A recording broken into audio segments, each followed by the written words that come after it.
It's like a bullet of fate, and then suddenly I'm wide awake. The fake bliss our apologies made was an enemy with no escape.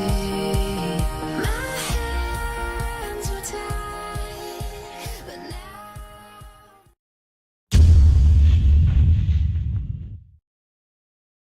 Every day, we intake food and water in order to survive the daily flow of our lives. Before we go rushing to the streets or ride trains, we first eat our breakfast, which is known as the most important meal of the day. Then, as afternoon drops, we take our lunch, and it serves as our tire reliever.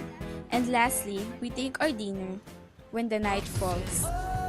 it's gotta be good life. It's gotta be good life. It's gonna be good life. Good life. I say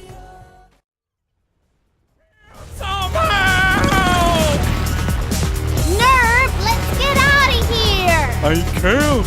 I'm paralyzed with fear!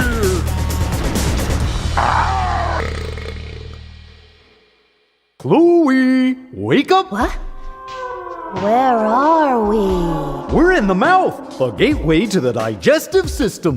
The digestive system? Yup, it takes the food you eat, breaks it down, and turns it into energy you can use.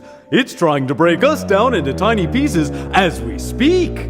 Ah! Oh, don't worry, Chloe. That's why we're wearing these spiffy, anti-digestive suits.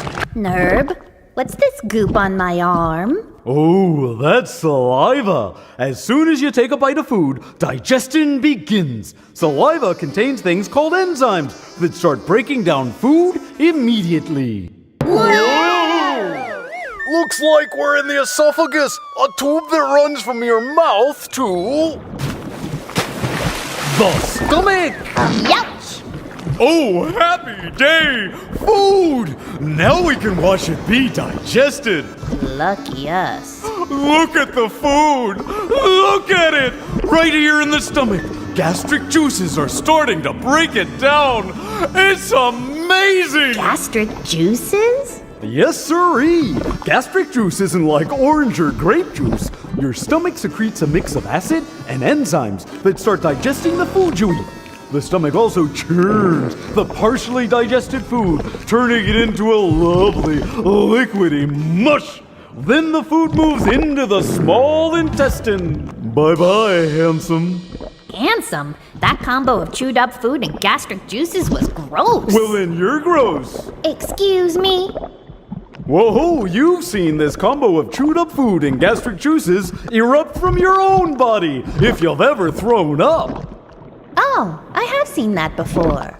Nerve vomit sparkles with all the colors of the rainbow.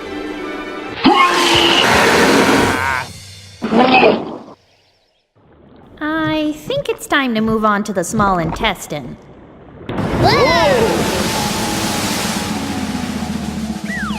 Here we are! The first part of the small intestine is called the duodenum, and it's where liquefied food goes next. Duodenum, duodenum, duodenum. There are more digestive juices found here, like bile. Bile is made in the liver and stored in the gallbladder until your body needs it. Bile and enzymes from the pancreas break down the proteins, fats, and carbohydrates. It's here that the body absorbs the vitamins and minerals from the food. Whoa!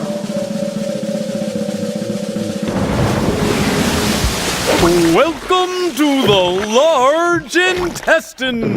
Hold on. If the small intestine does all of that, why do we even need a large intestine? Oh, my dear Chloe, of course you need a large intestine. The large intestine has an important job: to absorb water and salt. So, what's left? At the end of the digestive process, anything that hasn't been absorbed is considered waste, which your body doesn't need. In other words, poop. Poop! Nerve, what's that sound? Uh-oh. Whoa! Whoa! Earlier, we Filipinos love eating street foods. We eat when we are bored, happy, angry, or sad. And of course, we eat when we are hungry. The available restaurants to satisfy our cravings, but there are a lot of people who still prefer eating street foods than any of those fast foods lurking around the area because for a fact, it is indeed cheaper. And it is said to be tasty and really affordable. Since these street foods are prepared in the States, we cannot guarantee how safe it is to our body, especially to our digestive system. In this videos we are about to show you, we will discuss why Filipinos are really fond of eating street foods, how the vendors assure that the food they're selling is safe to eat, and what could be the effects of eating street foods and how could it affect our digestive tract. We all experience eating street foods, right? As we traveled around Manila, we asked some people on how often they eat street foods and if they know the effects of what eating street foods may there. We first went to UP Diliman to ask questions regarding the sanitation of their stalls.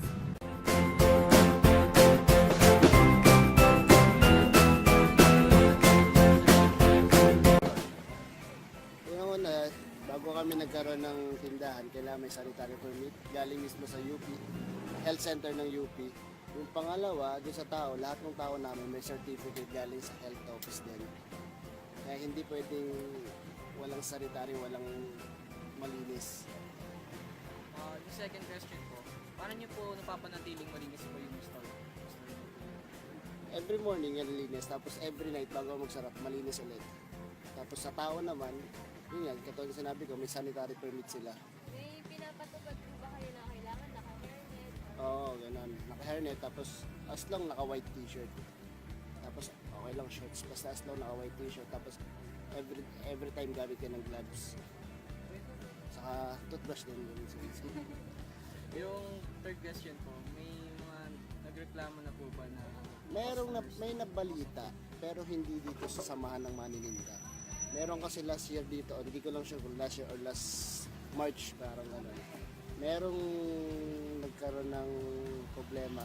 Isang estudyante, kumain siya dun sa, ano yan special permit kung tawagin yun. Mga outsider yun, na nakita na ba kayo rito sa UP nun? Yung mga tiyanggi-tiyanggi na puro food pagkain. Parang gano'n, nakita niyo yun nandun, yung nadaanan niyo sa may palma, sa may parking lot. Puntahan niyo. Gano'n yung nangyari.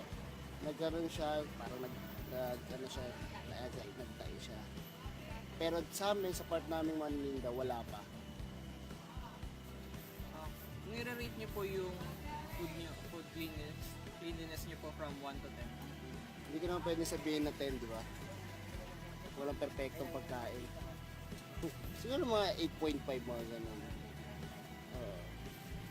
Kasi hindi yung masasabi. Andiyan pa rin bacteria. Once na ma-expose sa araw yan, may bacteria na. Yung pang fifth po na, sigurado po ba kayo kung kumain po yung mga na safe po yung mga sinaserve po yung pagkain? Oo naman. Siyempre hindi tatagal. 1984 nandito na yung Manininda. Hindi tatagal yun. Di pa siguro kay tao. Hindi tatagal tong Manininda kung hindi safe yung pagkain. See you, thank you. Then we asked Kuya Jesse, a street food vendor along the Pitan Street. Ako po ay si Jesse Flores. Ayun po, Kuya Jessie. Paano niyo po ginagawa na maging malinis po yung lugar, pati po yung mga pagkain po na tinitingnan niyo? Tapos paano niyo po napapanatili yun na malinis po? Siyempre, sa sa oil, una, number 1. At saka sa mga binibili mo rin, kung talagang old stock siya o bagong gawa sa factory, kailangan bibilin mo no, hindi frozen, yung talagang bagong gawa sa factory. At least yung wala pang masyadong preservative niya para hindi nasisira, ganyan. At saka unang-una, din siyempre, maghanap ko ng area mo na talagang malinis. At saka nakatago siya sa estante, hindi naka-display. Kasi naka-display, di ba? O, may mga alikabok, mga ganyan. Kaya sa akin yun sa akin, panatiling malinis at saka ginagawa ko yun. At saka every morning, ganyan, maglinis ka ng cart mo. Ganyan. Ano pong ginagawa niyo pag hindi po nabenta lahat? Ina-adjust ko naman yun para maubos. Pero dyan siguro matitira, mga almost, mga 5, mga 6, 4, ganyan.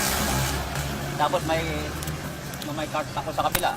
Na kapag dito hanggang 7, kapag hindi naubos, transfer ko roon kasi hanggang 10 o'clock doon. Naubos naman. Kaya wang yun. naranasan niyo na po ba na may nagreklamo po sa tinitinda niyo po? Ay, wala pa. Wala pa. Dito, marami na dito sa UST, mga professor na kumakain sa akin, mga doktor. Hanggang ngayon, bumabalik pa rin.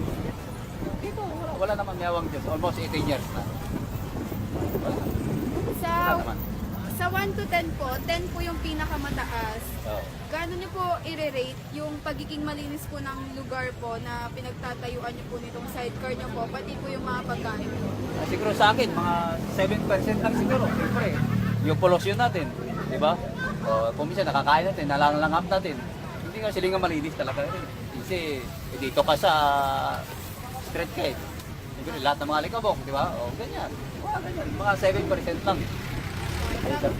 Kuya Jesse, sure po ba kayo na pag kumakain po yung customer ng pagkain niyo po, wala nang po mangyayari? Wala naman. Sa akin naman, kasi nga ako mismo nagluluto ng sauce. Siyempre, everyday tinitikman ko yan. O anong lasa, o anong alat niya.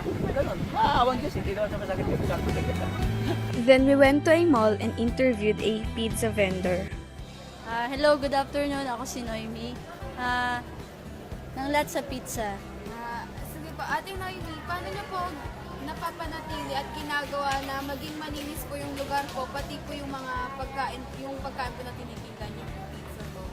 Siyempre, sa sa trabaho namin, kailangan talaga dapat malinis. Meron kayong clean as you go. Tsaka, sa standard kasi ng paggawa namin, kompleto dapat lahat. May apron ka, may hairnet. Tsaka pag gumawa ka ng pizza, kailangan may gloves. Bawat toppings may takip para kunyari may mga ganto-ganto. Hindi siya parang makakontaminate. Tulad ng mga toppings na ganito. Kunyari hindi siya nagamit maghapon, kailangan ipasok siya sa rep para hindi magiba yung kulay niya o kaya yung lasa niya o kahit ano sa texture. Paano po yung pag kunyari, ayun nga po, hindi po naubos yung yung mga toppings po. Okay. Gaano po nagtatagal? Kadalasan po yung mga raw foods po. Sa mga toppings namin may expiration date naman yan eh. Pero kailangan kasi nasa rep siya mga 3 hours ganon. Pag di na siya nagamit, kailangan nasa loob na siya ng rep talaga. Tapos, naranasan niyo na po ba na may nagreklamo po na pagkakain po, nanakit yung tiyan, wala naman po? Wala pa naman sa amin nangyayari ganon. Tapos, sa bilang po na 1 to 10, 10 po yung pinakamalinis. Gaano niyo po i-rate yung kalinisan po ng stall niyo po, pati po yung pagkain na hinahanda niyo? Siyempre, para sa amin, kailangan 10. Pero kung titignan mo, 9 okay lang kasi hindi naman lahat perfecto eh. Meron isang bagay na maano ka talaga. Tapos, Ate Noemi, sure po ba kayo na pag kunyari po, may bumili po, tapos kumain po ng pagkain po na tinitinda nyo, wala naman pong mangyayaring masama sa kanila? Wala naman sa kanilang mangyayari kasi nasa sa aming crew yun eh. Kung aalagaan namin yung tinapay namin, tulad ng kunyari yung tinapay namin, 4 days lang dapat siya. Pag mga 3 days, kailangan may cut-right na siya. Pag 4 days lampas na, hindi pa siya nabibenta, hindi na yun pwede ibenta. Sige po, Ate Noemi, thank you po. As these people say, a lot of them are frequently eating every now and then. But they must be cautious on the food they eat because there are harmful effects on eating street and fast foods. Here are some people that have already acquired this. Ako, hindi pa. Kasi minsan lang talaga ako mamili sa mga ganyan na street foods. Saka, tinitignan ko talaga kung pangunang mantika kami, saka hindi pa nagamit yung stick. Nakita ko naman, hindi pa dinaanan ni Antonio yung lutuan. Ako, when I was in grade 4, nagkaroon ako ng amoeba because of street foods. Pero, siyempre kung may amoeba ka, pabalik-balik na siya every time nag-accumulate na yung bacteria galing sa street foods. Pero, yun nga, siyempre, masarap daw ang bawal. So, iniingat-ingatan ko naman yung sarili ko ngayon. Pero, siyempre, hindi mo pa rin maiwasan na kumain pa din ng street foods. Ayun. from City Asian. So, Angel, di ba nasabi mo kanina na nagkaroon ka ng typhoid? Paano mo nakuha yung typhoid? Ano yung cause kung bakit ka nagka-typhoid? Mula bata pa lang kasi ako mahilig ako kumain ng ng barbecue, street foods, basta kung ano-ano. Di ba, hindi naman natin sure na malinis yung kung paano siya pin-repair. Doon ko siya nakuha and sa maduduming water, inumin. Tapos, nung nagka-typhoid ka, ano yung mga symptoms na naramdaman mo? Una, super sakit ng ulo ko, tapos mataas yung lagnat. Tapos, lagi ako nasa CR. Parang feeling ko, gusto ko na dun tumira. Basta ganon. Masakit sa tiyan. Anong ginawa mo? Parang ako nasusuka. So, ayun nga, ano yung ginawa mo? Nagpa-medication ka ba? Anong sabi ng doktor? Kasi 2 beses na ako nagka-typhoid. So, yung first, nung elementary ako, lang siya.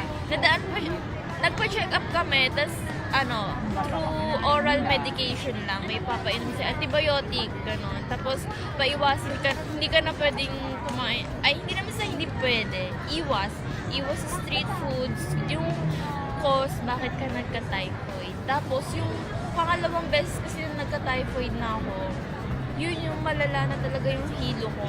Na pag tumayo ako, parang matutumba ako, gano'n. Kaya, tas ilang araw kasi na hindi nababa yung lagnat ko. So, dinala na ako ni mama sa hospital. Tas, in-advise ng doktor na ipa-confine na ako para ma-observe. Tapos, every morning sa swero, may tinuturok silang gamot. Tas, every morning, kuhanan din nila ako ng dugo. Tapos, yung kinakain namin doon, wala siyang hindi siya matingkad sa color. Wari, yung chicken, kailangan lang siya. Yung parang pinakuluan lang siya.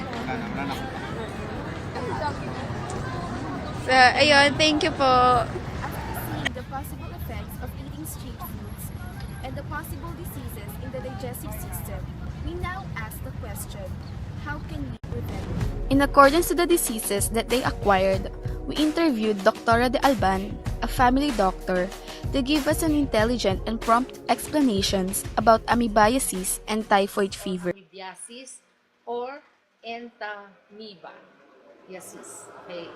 This is a protozoal or parasitic infection that is caused by an organism called the entamoeba group or the Entamoeba histolytica.